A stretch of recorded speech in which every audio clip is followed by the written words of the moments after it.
Hello,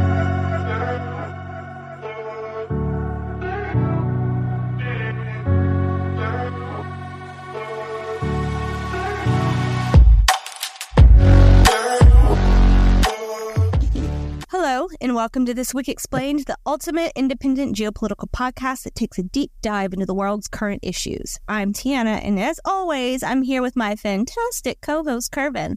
First off, we wanted to apologize for the slight delay in this week's episode. It's been a whirlwind of a week, and we didn't want to rush out any information without thoroughly verifying it. And Kervin has also been out of communication. It's not our role. That's just not how we roll. We don't push things out there whenever it's kind of halfway done. But fear not, because we have been hard at work compiling all the research, and we're super excited to get into what's on the agenda this week. So I'm going to let Kervin get right on to it. We've got some juicy stuff lined up. So let's buckle up and dive right in. What's on your agenda? Yeah, lots to get into. So we'll talk Russia, Ukraine, and then we'll get into a lot of BRICS talk this week. More BRICS. Yes, more BRICS. We've got the BRICS summit coming up, we don't. I'm not going to be there, but lots of talk about the BRICS summit. So Russia's governor of the central bank actually pushed against the BRICS currency. What? Yeah, interesting talk there. Algeria applied for BRICS membership. That may come up during the summit. And then we're going to kind of just go all into what to expect from this summit as it comes up at the end of August. That's going to be in South Africa. And I'm going to try not to say South America when I say it. So please correct me, Tiana, if I'm start saying South America. You know how I love to correct you. Then we'll go into we're not going to go into North Korea once again. But we're going to talk about North Korea. They said that the U.S. may have given North Korea the green light to use nuclear weapons. May have. This will be interesting. Yeah. Then we did have someone from the United States that went into North Korea. It's a U.S. soldier. We'll talk about that.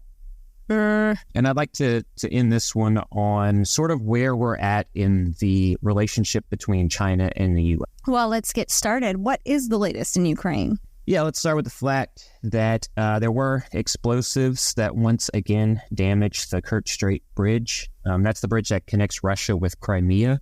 Right. That was annexed by Moscow in 2014. So the bridge there is actually very important. It's a heavily guarded piece of infrastructure for Russia. The attack occurred early this week involving 2 drones. It caused damage to actually 2 parts of the bridge. So Russian officials came out, they blamed Ukraine for the attack, and they are investigating it as a terrorist. Well, you said this is an important bridge for Russia. Why is that? So the Kerch Strait Bridge is actually a vital supply route for goods, but it's also a vital route for tourists that head to Crimea. A lot of tourists go into Crimea because it is, it's an island. There's a lot of beaches there. Also, apart from all of that, it's a military supply line for Russian forces. So it is able to resupply Russian forces in the region. It holds significant symbolic importance for Russia. It's that connection between Crimea and Russia. Now, the last time the bridge was attacked, that was quite a few months ago. Russia did carry out an aerial campaign which targeted Ukraine's energy supplies at that time. Do you predict that will happen again? Some would say that it already happened. Russia already targeted Ukrainian and global supplies. And that's when the Russian government announced its withdrawal from a deal facilitating the export of millions of tons of grain from Ukrainian ports. Right. So that grain deal was in place since July of 2022, and it allowed safe passage of cargo ships from Ukrainian ports to the Bosphorus Strait. So the withdrawal of Russia from the deal has now led to fluctuations in grain prices globally. I can say that the situation has worsened as also Moscow launched several missiles against the Ukrainian port city of Odessa. It's a key grain export point. Is there anything else going on in Ukraine? Like they definitely. have, that wasn't a whole lot, and we need more. Like what else? Right. Are these people going through? Yeah. What are these people going through? We did see the first use of cluster munitions that were given to Ukraine by the U.S. So this was in social media posts, allegedly showing Ukrainian forces targeting a group of Russian soldiers in eastern Ukraine with cluster bombs. Critics are concerned about the potential dangers to civilians, understandably so, as unexploded rounds could pose risks for decades. Is Ukraine making an effort to mitigate these fears? Yeah, Ukraine's reportedly said that they're committed to using the weapons responsibly. They say that they will be recording their usage, and that's for future demining efforts. Oh, that's cool. I like that. Okay. Yeah. If that is actually happening, that is really good, and that will mitigate the effects to the That way they can remember exactly where, they can pinpoint exactly where they place these bombs. Definitely, yes. Right. Now, the U.S. has also acknowledged that Ukraine is, in fact, currently using these cluster munitions against Russian forces, so it's not just social media posts. And they have said that they are impacting Russia's defensive formation. Well, let's get into another Russia-centric event this week with the governor of the Central Bank of Russia pouring some ice-cold water on the BRICS currency conversation. What is the latest there? And this came out of left field. Definitely, I'm sure Putin's super pumped that his governor of the central bank is going against what he wants. But all right, yeah, if we know Putin, we know he's happy about it. Yeah, he's super pumped. I mean, he's already got the Wagner guy like going against him, and now this too, and an election in January. So. But yeah, so in August, the BRICS alliance is planning to discuss that formation of the new currency. We've touted previously that the intent of this currency is to reduce the global dominance of the U.S. dollar. It's intended to be acceptable for cross-border transactions among all the BRICS member countries, which is looking to grow as well. Right. But Russia's central bank governor has given a bit of a reality check on this. She stated that creating the BRICS currency will be challenging and requires the consent of many stakeholders, not just the BRICS community. She also emphasized that it's not a simple project, that there's a necessity for payment infrastructure to support these global transactions, and that is yet to be established. Right. So something we're going to watch closely. I could see Putin seeing fit to remove the current central bank governor so that he can replace her with someone who's more willing to accept the currency. So she wasn't flat out denying that this could be a possibility. She was just saying it's going to take a lot more time than what Putin wants. Yeah. Okay.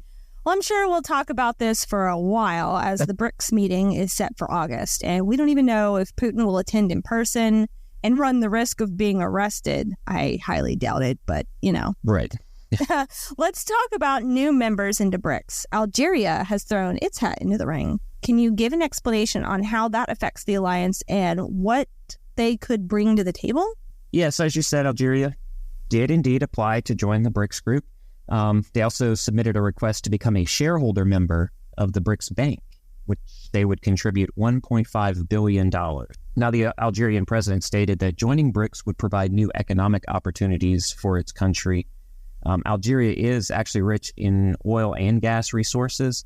Their aim is to diversify its economy, and they want to strengthen partnerships with countries like Russia and China. So what are the geopolitical implications of this? Well, Algeria's interest in BRICS may influence regional dynamics in both North Africa and the Middle East. It could potentially impact relationships with neighboring countries, but also create new regional alignment. And that's particularly considering the involvement of other BRICS member states in these regions. We're seeing countries in Africa and the Middle East move away from alliance with Western nations to become more friendly with China, Russia, Brazil, South Africa. So we're definitely going to keep an eye on this. We're going to watch this event and then analyze the reaction.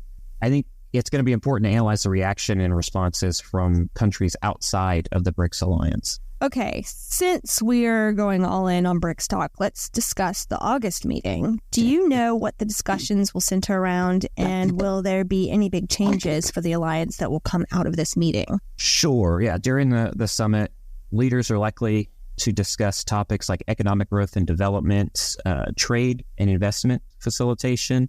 They're going to talk about infrastructure projects and then sustainable development. They're also going to focus on ways to strengthen the new development bank, which will probably be part of the BRICS currency. And then the BRICS Business Council is going to get together to promote economic integration and support development. There's also going to be discussions on rebranding BRICS as BRICS Plus, which demonstrates the group's interest in expanding cooperation beyond its current member states. So if Algeria gets approved into BRICS, it would then become BRICS Plus instead of just continuing to add letters. Letters, like other things. Right. I do want to touch on the 5 themes to the summit. I went on the website and sort of gave a look at that. So I'm going to do a brief rundown of that, just so we can give everybody a baseline for what BRICS is attempting to accomplish. So first, the summit plans to explore opportunities to manage climate risks while improving the livelihood of workers in targeted industries. All of this is from the website, so this is not my analysis of what they're going to be talking about. Okay. The summit also plans to focus on strengthening existing educational cooperation and initiatives to unlock what they say is global opportunities for students in the future. As well, the summit plans to emphasize the potential of the African Continental Free Trade Area, which would create a predictable trade and investment environment in Africa. It's also going to focus on implementing economic plans and strategies to place BRICS economies at the center of sustainable global economic growth. And this would be in a post-COVID environment. So lastly, the summit plans to address the marginalization of women in peace processes. What? Yeah. Like on the surface, the summit's priorities appear very admirable. Yeah. I will say it's going to be very interesting to read the actual transcripts at the conclusion when that happens at the end of August. I'm going to do that, and we're going to provide it right here for you guys. Well, there doesn't seem to be any discussion of the actual BRICS currency. Is that embedded into one of the 5 themes of the summit, or will there be no substantial conversation on that topic? That's a great question. So I think that discussion will likely fall under predictable trade and investment in Africa, as well as the sustainability of global economic growth. Now, South Africa publicly stated there will be no vote on BRICS currency during the summit. They appear to be distancing themselves from the currency. So it's not just the governor of Russia's central bank or whatever that's saying this currency is far away from happening. They also have other people already in the alliance who are saying, heck no. Yeah, and that all, I think, is due to China. They're seeing how China is treating other countries with its Belt and Road Initiative, and I think countries are very leery of... as they should be, understandable. Yeah. Okay, well, that makes total sense. So let's move the discussion to North Korea. And I know the big story of the week is the fact the U.S. soldier crossed the border from South Korea into North Korea, but we'll touch on that a little bit later. So let's start with the fact that North Korea continues to make provocative statements about the use of nuclear weapons. This week, North Korea says that the U.S. has given them a green light to use those weapons, which is crazy. Can you tell us what happened? And then kind of explain the likelihood of Kim Jong-un using said weapons on nearby U.S. allies. Yeah, so this all centers around the arrival of nuclear-capable submarines in South Korea. That's the USS Kentucky and the USS Michigan. That's seen by North Korea as a provocative move. Oh, that's why they're saying we gave them the green light. Okay. Right. Okay, go Yeah, ahead. That was on purpose. I purposely That was like clickbait. Don't listen to him. He clickbaited us. You clickbaited us. I did. But I think so that's the whole reason why, is because two nuclear capable submarines, although one of those submarines is said to not have that capability anymore. They've taken those munitions off. Right. But it doesn't matter because it has the potential. Correct. It could be refitted with that stuff if necessary. Yeah, 100%. It definitely could. I'm sorry. And were you? It's okay. North Korea perceives the presence of both of these strategic assets as a threat. It has issued warnings about potential nuclear repercussions. As I stated before, North Korea is my geopolitical wild card. Everybody who listens to this knows that. I don't really have an answer as to whether or not Kim Jong-un or his sister will authorize nuclear weapons use.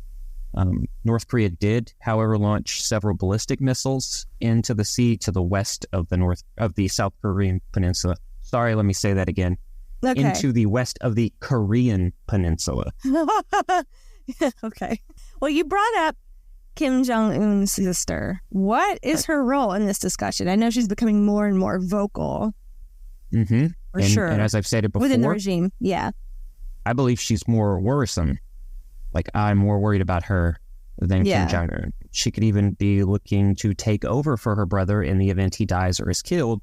And I want to be clear, I don't think that Kim Jong-un is going to be killed or even that he's going to succumb to an illness anytime soon. But if that were to happen, she would definitely look to take over instead of one of Kim Jong-un's kids. Right. Now, she criticized U.S. plans for a nuclear-armed ballistic missile submarine visiting South Korea. She said that such efforts to increase extended deterrence would only push Pyongyang further from the negotiating table. And then at the same time, she said it's going to push Pyongyang from the negotiating table. She rejected U.S. calls for unconditional talks, meaning they're pushed away from the negotiating table. Like she said. Like she said. And she also said that the U.S. was wrong if it believed North Korea's disarmament was even possible. Wow, okay. So there is definitely no calming of relations between the U.S. and North Korea. It's escalated a little bit. So those relations may get even worse now that a U.S. soldier crossed the border into North Korea and was detained by North Korean security forces. How does someone willingly... We'll get into that. Can you just talk us through this situation and explain what this could mean for the soldier involved as well as the already strained U.S.-North Korea relationship? Like, what is happening? Yeah, and I kind of caught this as it was happening. Luckily, as I had a brief break in the field, right. I had gotten to a Wi-Fi point and it popped up as happening in the moment. Right. So that's why everybody saw the Instagram post. If you were wondering why we were still able to post that kind of stuff, it just by chance I lucked out. But last night I was able to do a deep dive into the situation, and it still makes no sense to us. Yeah. Especially as someone who was a young former Army private second class. Right. And I say that because the soldier in question was Private Second Class Travis King, whom the U.S. has crossed into North Korea willfully and without authorization. I don't think they needed to put that in there. Yeah, at all. It's obvious. Yeah, he was. They're not gonna. Yeah, there's not gonna be authorization. Oh, sure, you can go. Yeah, well, you're welcome here. All are welcome. All are welcome in North Korea. Let's get a little bit into who King is. He's a human being, and I don't think we need to forget that. Right.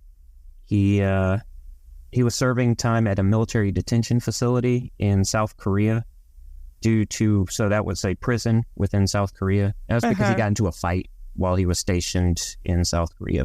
And after the arrest, he was released about a week after that, and he was escorted to the airport for a flight back to the U.S. However, he did not board the plane. Instead, he went on a tour. And he joined a tour group and crossed into North Korea. So the tour group was going to the demilitarization zone. Right. And as they got there, he crossed the border. Now, U.S. and international officials confirmed that King was believed to be in North Korean custody as soon as he got into the country of North Korea. A witness of the event, who was part of the same tour group, was actually the first to report on the unexpected crossing with pictures and videos and things. I can say this is not going to improve relations between the two countries, for sure. North Korea is going to try to use him as an asset, right? I mean, that's the next logical step. They'll question him about any number of things associated with the U.S. military. And since he willingly walked over there, it wouldn't put it past him to completely crumble. Like, just tell them whatever they want to know. Yeah. But he doesn't talk. If there is a chance that he doesn't talk, which I don't know why he walked over there if he wasn't gonna frickin' squeal. Correct. Will he be tortured? Also, do you know his clearance level? Like, how much of a threat to U.S. national security is this man? Yeah, those are all great questions. Let's go through each one.